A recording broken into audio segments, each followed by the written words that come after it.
সকল উচ্চ মাধ্যমিক পরীক্ষার্থীদের আমার চ্যানেল থেকে প্রত্যেককে স্বাগত জানাচ্ছি।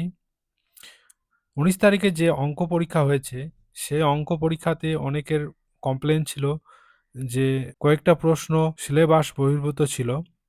আর সেই সিলেবাস বহির্ভূত কোশ্চেন থাকার জন্য কাউন্সিল তাদের বিজ্ঞপ্তির মাধ্যমে জানিয়ে দিয়েছে। নোটিফিকেশনে কি বলেছে আমরা একবার দেখে নেব। It has come to notice of of the council that 3 question, 3টে কোশ্চেন 2B, 11B,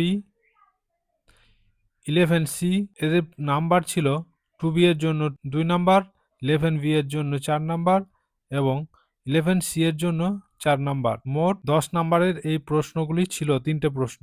অঙ্ক পরীক্ষার 4th সেমিস্টারের কোশ্চেনে দেওয়া হয়েছিল 2026 সালে 19শে ফেব্রুয়ারি, আর এই কোশ্চেনগুলো ছিল out of syllabus. The council has consulted the respective subject expert regarding the matter and hereby confirm it authenticity.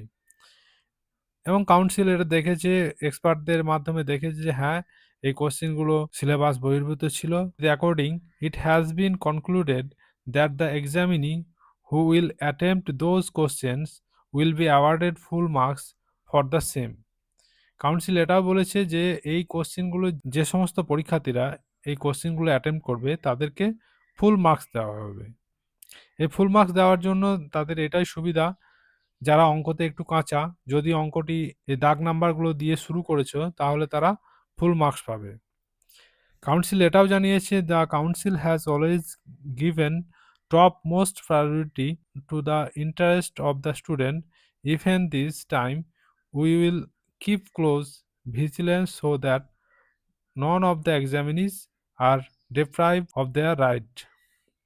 Council সর্বদা শিক্ষার্থীদের স্বার্থকে সর্বোচ্চ অগ্রাধিকার দিয়েছে।